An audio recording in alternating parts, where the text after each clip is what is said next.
Listo, profe.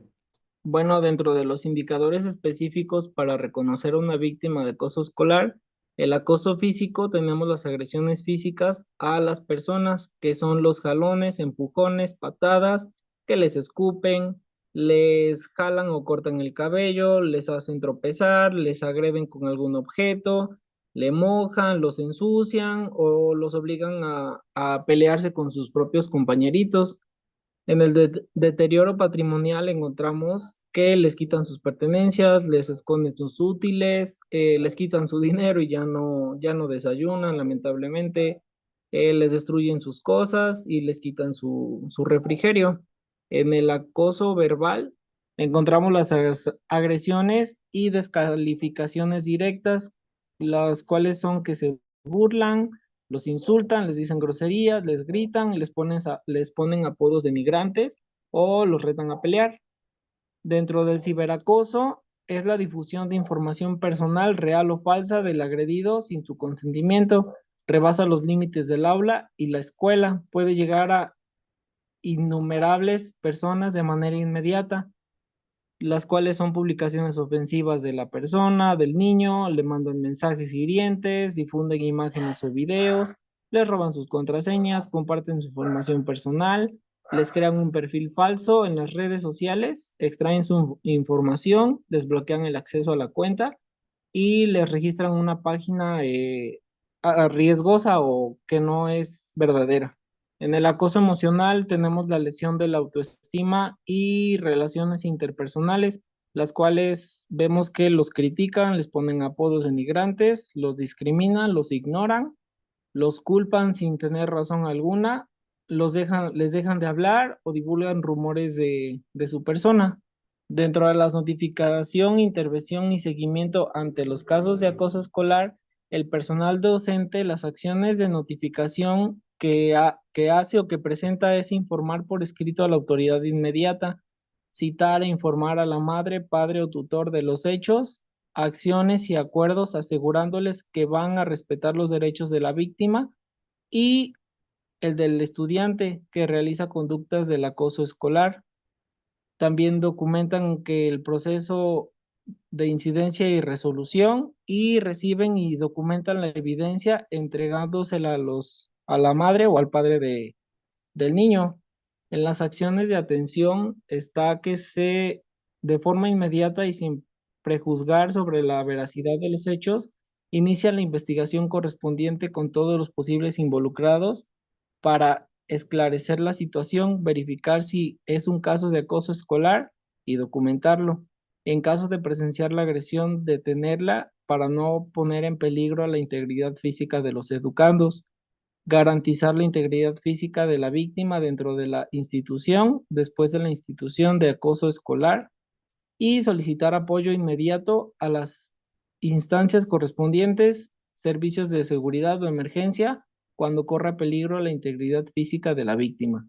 De madre, padre o tutor, las acciones de atención es que en caso de que sospechen que un estudiante sufre de acoso, la madre o padre debe de informar a la autoridad del plantel educativo, entregar evidencias de acoso escolar y en caso de contar con ellas, pues mostrarlas. En caso de inacción de las autoridades del plantel, reportarla a las situaciones de otras instancias para darle seguimiento.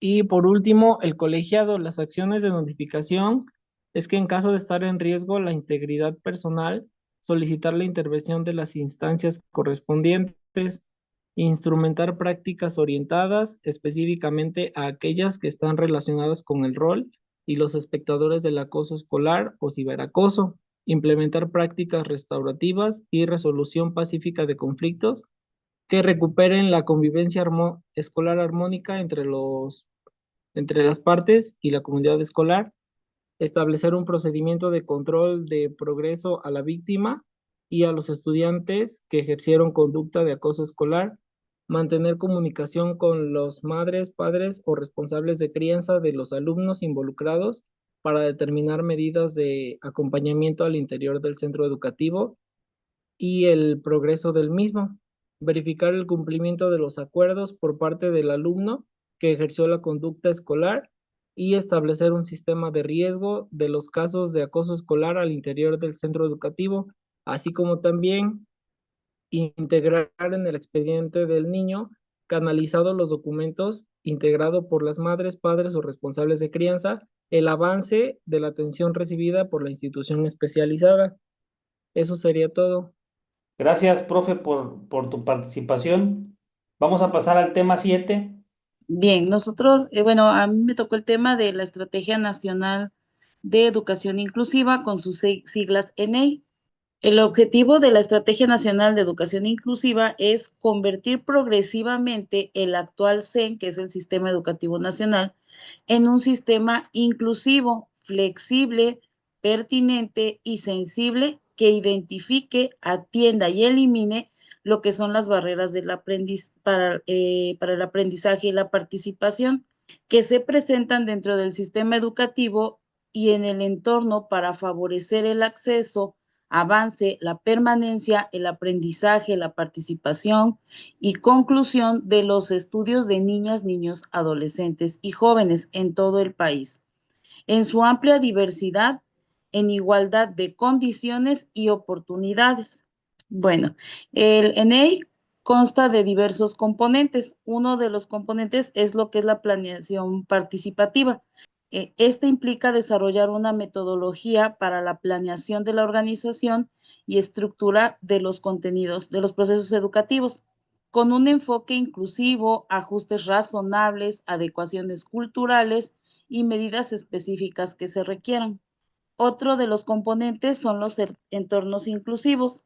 Consiste en realizar un diagnóstico sobre los espacios físicos y recursos que que los centros educativos requieran para garantizar que estos estén adaptados para que todas y todos puedan participar en igualdad de condiciones y oportunidades, con libertad de movimiento, desplazamiento, interacción y autonomía, y que sean dignos, adecuados, seguros y adaptables para el aprendizaje inclusivo y la eliminación de las barreras de aprendizaje.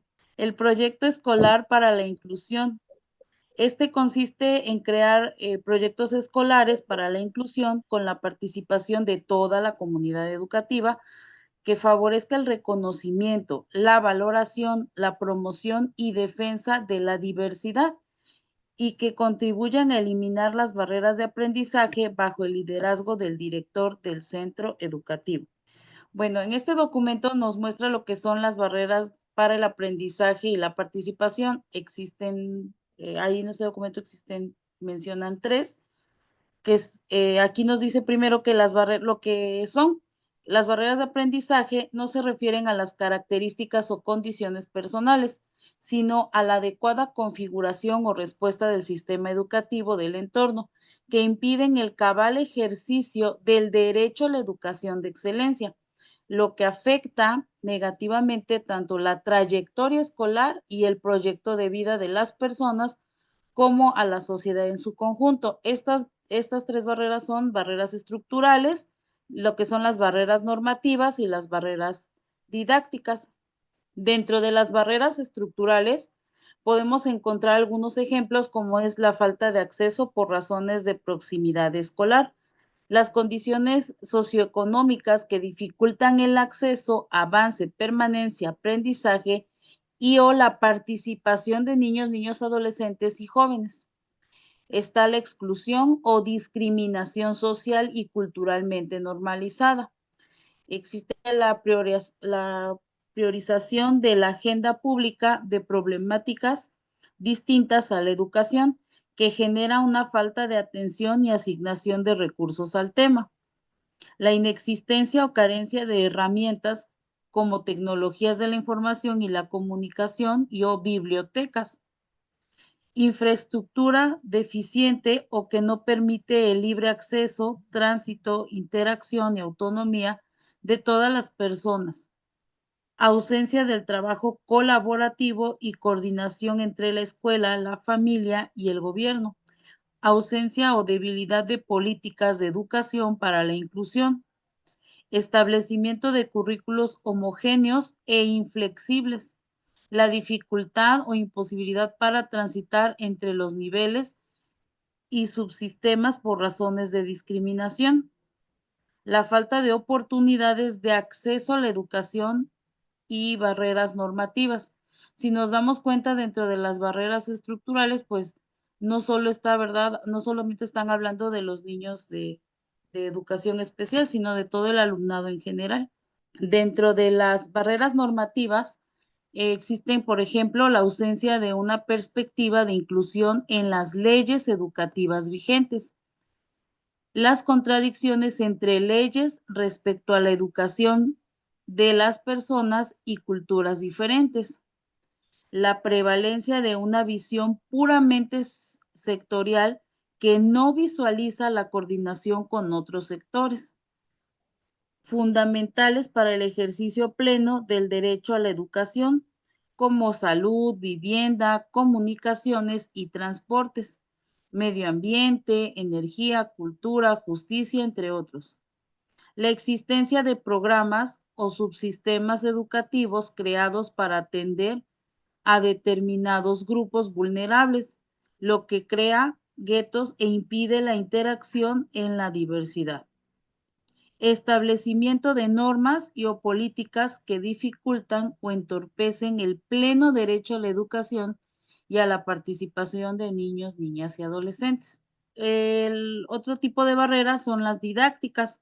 Aquí pues habla de las actitudes de rechazo, segregación o exclusión por parte de la comunidad educativa por razones de discriminación, un clima escolar hostil y que propicia el acoso escolar, uso de recursos y materiales didácticos homogéneos, estrategias de enseñanza que no consideran la diversidad, planeaciones docentes que no atienden características y o condiciones diversas del grupo, prácticas pedagógicas no incluyentes tanto de docentes como de los demás actores educativos, barreras en la comunicación y falta de docentes especializados de acuerdo con las necesidades específicas de niños, niñas, adolescentes y jóvenes en la comunidad educativa. Falta de pertinencia y adecuación intercultural. Nulos o escasos espacios para la participación de niñas, niños, adolescentes y jóvenes en las escuelas y en la comunidad educativa. Rutinas de trabajo y distribución de los espacios y mobiliario que no consideran la diversidad del estudiante. Dentro de las dimensiones de la educación inclusiva, igual encontramos tres. Las dimensiones de la educación inclusiva están relacionadas entre sí y constituyen el quehacer de la escuela en el proceso de avanzar hacia comunidades más inclusivas. Se trata de políticas, culturas y prácticas que para ser genuinamente inclusivas deben ser reconocidas y apreciadas por los actores. Dentro de las tres dimensiones, hablamos de lo que son las políticas inclusivas, que es organizar los apoyos pertinentes para atender la diversidad con el fin de mejorar el aprendizaje y la participación de los educandos. Para esto debe plantearse desde la perspectiva de su desarrollo sin anteponer lógicas de carácter administrativo o intereses de grupo. De ahí nos vamos con lo que son las culturas inclusivas. Contar con comunidades escolares seguras, acogedoras, colaboradoras, así como las de crear ambientes de aprendizaje en los que se acepte y valore a todos los miembros. Por ejemplo, lo que es la igualdad, el reconocimiento de derechos, participación respecto a la diversidad, honestidad, confianza y sustentabilidad. Las prácticas inclusivas, que son las actividades que reflejan culturas y políticas inclusivas que tengan en cuenta la diversidad de los educandos. Debe asegurarse que las actividades en el aula y extraescolares promuevan su participación y consideren sus conocimientos, así como su experiencia adquirida fuera de la escuela. Dentro de los principios del ENEI encontramos lo que es la autonomía progresiva. Dice que niñas, niños y adolescentes puedan ejercer sus derechos gradualmente, de acuerdo con la evolución de sus facultades cognitivas, edad y madurez.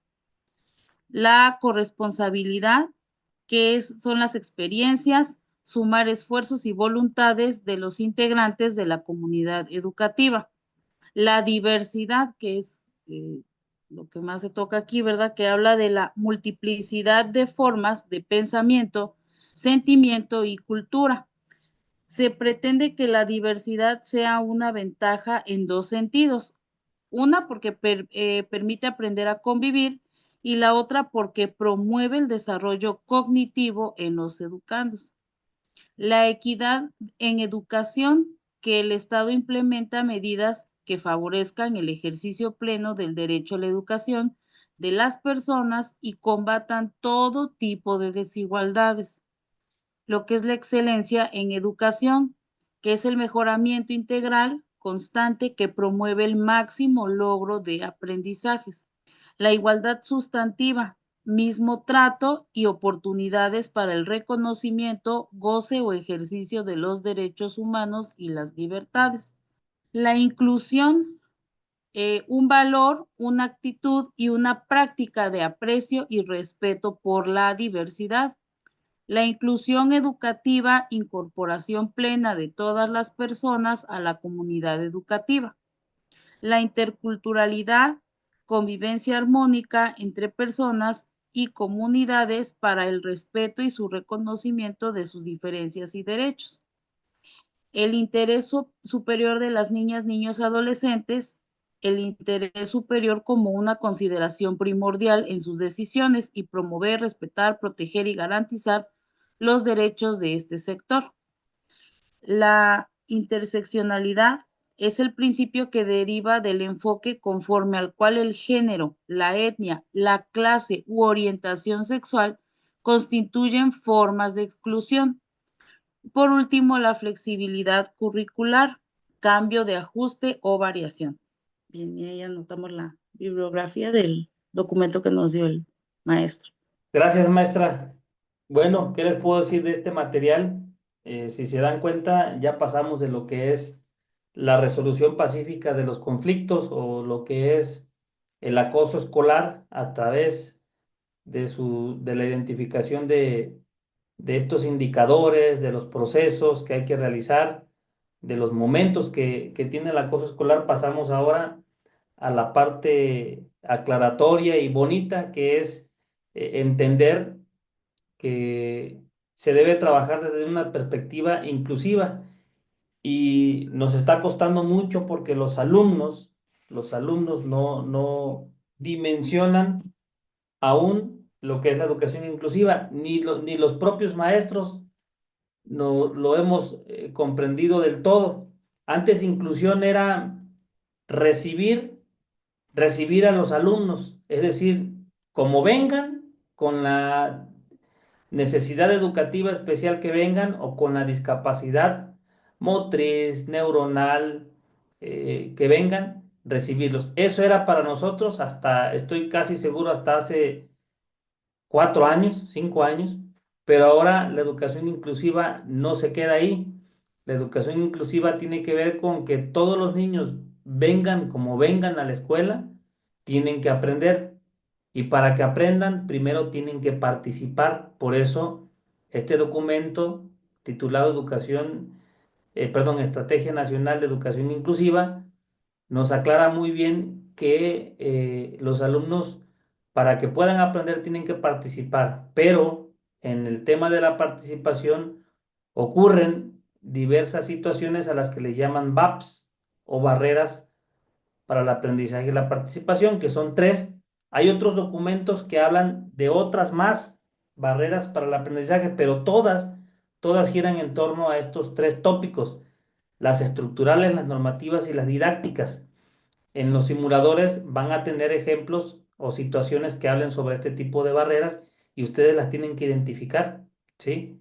Entonces, lo más importante de este documento es esto, lo de las barreras para el aprendizaje y la participación, sin olvidar los componentes y estos principios, ¿sí? Porque todos estos principios, lo que son la autonomía progresiva de los alumnos, la equidad en la educación que debemos nosotros prestar en el servicio, ser equitativos, no dar preferencias a nadie, no darle un mejor trato a nadie, ¿verdad? Eso tiene que ver también con la igualdad sustantiva, la excelencia en la educación, la corresponsabilidad, que es un tema también que nos está costando muchísimo porque los papás todavía tienen la idea de que los alumnos van a la escuela a aprender y no solo a aprender, quieren que nosotros bueno, hay de todos, papá, ¿verdad? Pero quieren que nosotros eduquemos lo que ellos no están educando en su casa. Quieren que nosotros disciplinemos a sus hijos lo que ellos no están haciendo en su casa. Entonces, la corresponsabilidad no se está dando en todos los grupos escolares hay tres papás que son corresponsables, que atienden a sus hijos, que les revisan sus mochilas, que están pendientes de ellos, que los apoyan con sus tareas, pero la mayoría de los padres no, ni siquiera le preguntan a sus hijos cómo le va. Entonces, es un tema interesante, hay que darle una revisada general a la lectura original y el resumen que nos presenta aquí la compañera, pues está excelente. Muchas gracias, maestra Tania. Vamos a pasar con el último tema, sin olvidar que, bueno, esperemos que no nos llevemos más de 15 minutos con este tema, pero pues les recuerdo que a las 8:45 se habilita el simulador, no lo vamos a responder en ese momento, terminamos con la exposición y después nos vamos con ya resolverlo de manera personal cada quien el simulador. También es sobre educación inclusiva, es una guía donde nos habla de el docente inclusivo, el aula inclusiva, la escuela inclusiva y sus características, ¿verdad? Bueno, vamos a darle una repasada a este documento, a este resumen. Esta guía de educación inclusiva fue creada en el 2017 cuando ya se empezaba a hablar más en serio, más en forma sobre la educación inclusiva. Les digo, hace 4 o 5 años inclusión era recibir a los alumnos, punto. Ahora no, ahora le dan otro giro. La educación inclusiva busca garantizar el aprendizaje equitativo de todos. Por eso les decía, ya no es solamente recibirlos, sino que todos aprendan. Y para que aprendan tienen que participar, independientemente de sus condiciones. La guía para una escuela inclusiva propone un modelo centrado en la individualidad de cada estudiante. Es decir, todos los alumnos que llegan a la escuela, lo dice la siguiente, bueno, esta no, la otra imagen, lámina, lo dice que con la necesidad que vengan, con el contexto que vengan de su hogar, con las características que tenga cada alumno. No, bueno, sí, lo dice aquí. Así los tenemos que atender y hacer que aprendan, ¿no? ¿De dónde sale esta mención? De la Declaración de Salamanca de 1994, donde ya se empezaba a hablar de inclusión en las escuelas, ¿verdad? Se rescata de la Declaración de Salamanca que cada niño tiene características, intereses, capacidades y necesidades de aprendizaje que le son propios y estos le tienen que permitir aprender. Los sistemas educativos deben ser diseñados y los programas aplicados de modo que tengan en cuenta toda la gama de esas diferentes características y necesidades. Por ejemplo, un niño que venga con debilidad visual y que utilice el sistema braille para leer y para comunicarse, puede ser que los demás alumnos aprendan también a trabajar en braille, ¿no?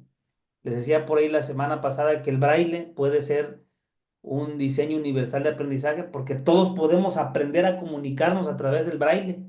Un alumno presenta las necesidades educativas especiales cuando tiene dificultades para desarrollar el aprendizaje de los contenidos asignados en el currículo en relación con sus compañeros de grupo, es decir, que tenga alguna necesidad o discapacidad y que esto no le permita ir a la par con el grupo, ¿no? Que ya es difícil. Hoy en día todos tienen un ritmo diferente. Bueno, siempre ha sido así, pero ya no nos enfocamos en el contenido, sino en el ritmo del alumno. Si un alumno está aprendiendo a sumar y los otros están aprendiendo a multiplicar, pues primero tiene que aprender a sumar bien y a restar el que apenas está en esa etapa, ¿no? En ese proceso. Dice, requiriendo que se incorporen a su proceso educativo mayores recursos o cuando menos diferentes para que logre los fines y los objetivos educativos. ¿Qué es la inclusión educativa? El término inclusión educativa reconoce el derecho de cada niña, niño, a tener características, intereses, capacidades y necesidades de aprendizaje diferentes. Los planes, programas y prácticas docentes en todos los espacios del sistema educativo deben reconocer y emplear a favor los propósitos educativos de la diversidad, cualquiera que sea su naturaleza, discapacidad, condición social, étnica, económica, aptitudes o talentos especiales, dificultades cognitivas o conductuales y vulnerabilidad por alguna condición migratoria, física, de género o de orientación sexual, entre otras. Todas estas características o condiciones tienen que ayudar a que el grupo aprenda, todos los alumnos.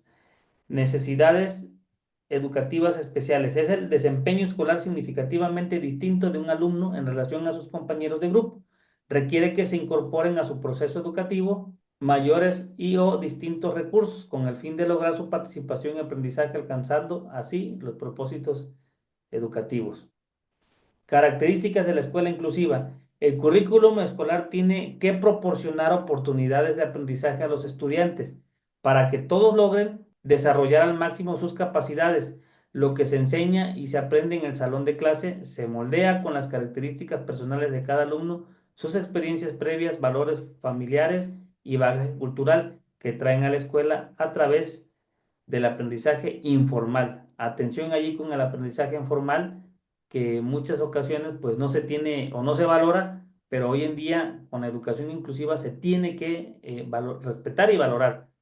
Las oportunidades de aprendizaje en el contexto escolar también estarán influenciadas por las interacciones entre alumnos y profesores, los recursos, las actitudes, expectativas y comportamientos de la familia. Por ejemplo, hoy en día, dos tópicos que son de debate, no solo para el magisterio o en las escuelas, sino de debate para la sociedad en común, son las religiones y la preferencia sexual. Son temas que deben permitir a los alumnos de un grupo aprender. Es decir, un alumno que no profese la religión mayoritaria, este, puede explicar o puede decir el por qué piensa diferente o por qué no festeja los cumpleaños, por qué no ve ciertas cosas en la televisión, por qué no escucha tales cosas, por qué no ve ciertas películas. Todo eso tiene que permitir que los alumnos en general aprendan, ¿no? Lo mismo las preferencias sexuales, a ver, ¿por qué? La razón del por qué consideras que se debe defender esto, por qué, pero en fin, debe de ayudar a que aprendamos todos.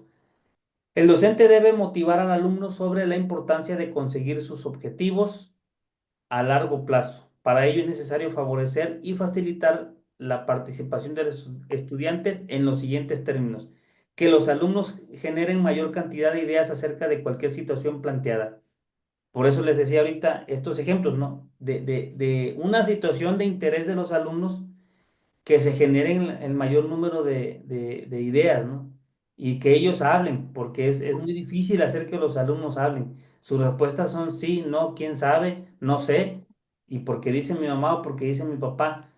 A la escuela los alumnos tienen que ir a desarrollar el diálogo, el habla. Que exista mayor libertad para expresar todas las ideas, aunque puedan parecer algo insólitas, que busquen ideas poco comunes para resolver los problemas que les hace el maestro. Repito, responder sí, responder no, quién sabe, no sé, no son respuestas que nos ayuden a desarrollar el pensamiento. Que escuchen las opiniones de otros, ya que el diálogo puede enriquecer las visiones que se tienen de los problemas. Importante, escuchar lo que piensan los demás, porque no todos tenemos la razón. Que se esfuercen por complementar sus ideas pensando que pueden ser más eficaces si se las añaden elementos para fortalecerlas.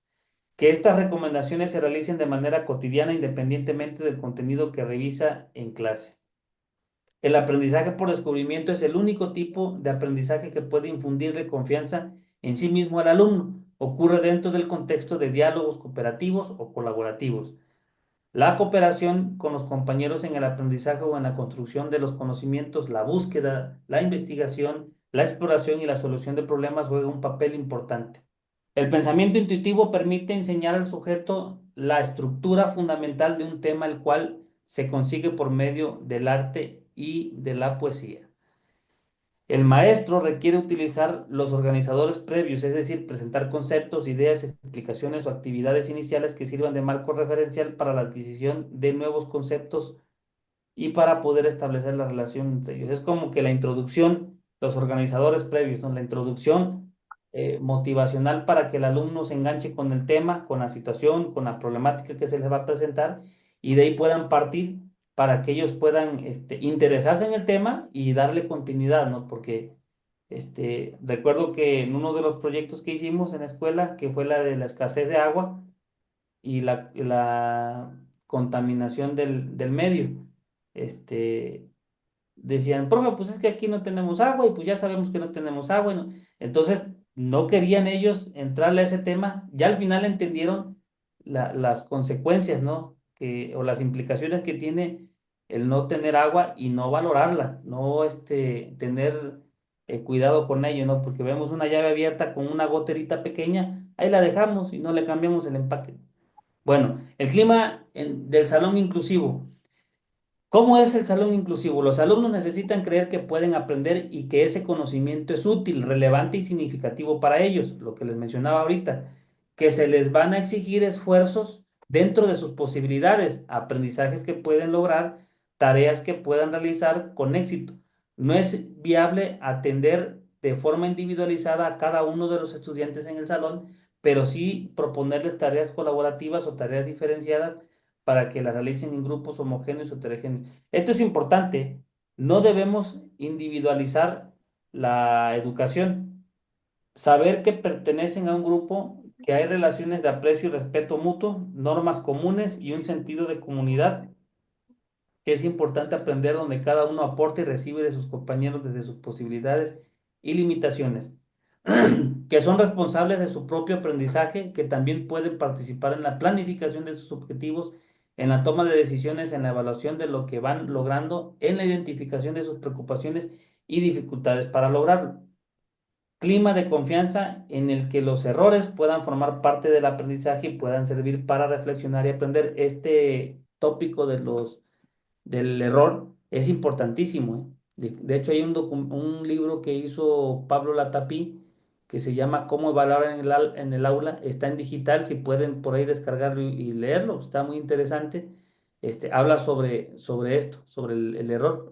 Habla sobre varias cosas de evaluación, pero enfatiza mucho en el error y en el aprendizaje situado. 6. Dar espacio a los sentimientos y emociones dentro del aula. 7. Los estudiantes que enfrentan VAP suelen necesitar también, perdón, ambientes bien estructurados y organizados.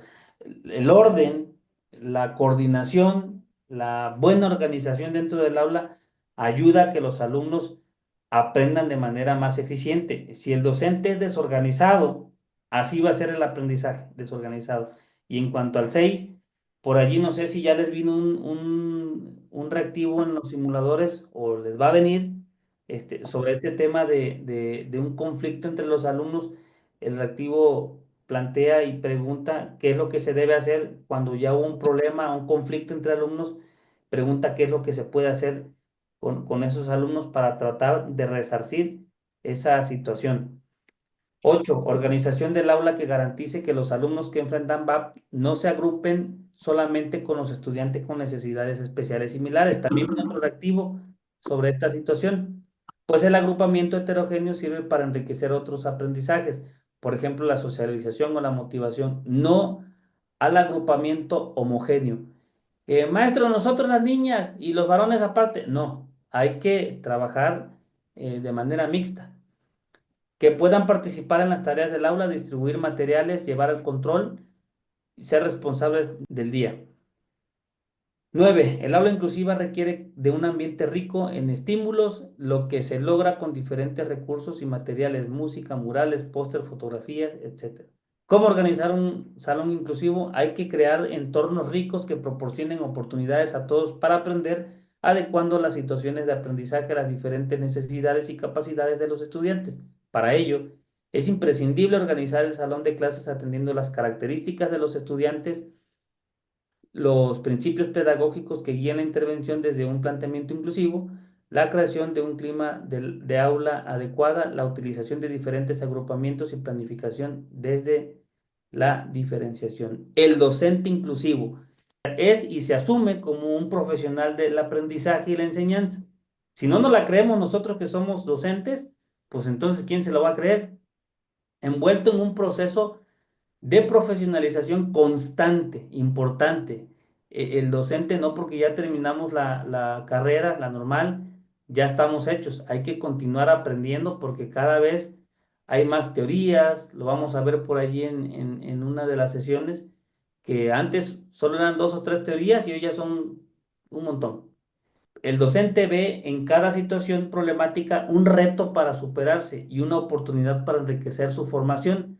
Asimismo, tiene y asume la autoridad profesional para determinar y llevar a cabo las estrategias de enseñanza más adecuadas para cada uno de sus alumnos y para generar en su grupo ambientes de inclusión, respeto, diálogo, participación, libertad con responsabilidad y tolerancia, y prácticas de equidad que hagan efectivo el propósito básico de educación para todos. En el centro de su práctica docente están los alumnos y con ello la apertura a lo diverso, la aceptación y su disposición a comprender a comprenderlos, que es la empatía. Es capaz de desarrollar una enseñanza diversificada, utilizando una gama de recursos, estrategias y materiales acordes a la eliminación de las VAP detectadas en el grupo, de manera que posibilite el aprendizaje de cada uno de sus alumnos. Ya el tema de los recursos, pues ahí sí me van a disculpar algunos porque pues no en todas las escuelas se cuenta con recursos, ni tecnológicos, ni de ninguna otra índole, solamente contamos con las bancas, los libros y no hay más, si acaso pizarrón, y algunos ni salones tienen, trabajan debajo de un árbol o trabajan en una choza. Pero bueno, lo importante es que comprendamos que si se tuviera recursos, pues hay que aprovecharlos, ¿no?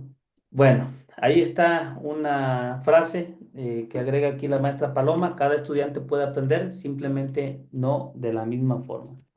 Estos han sido los temas del día de hoy, compañeros.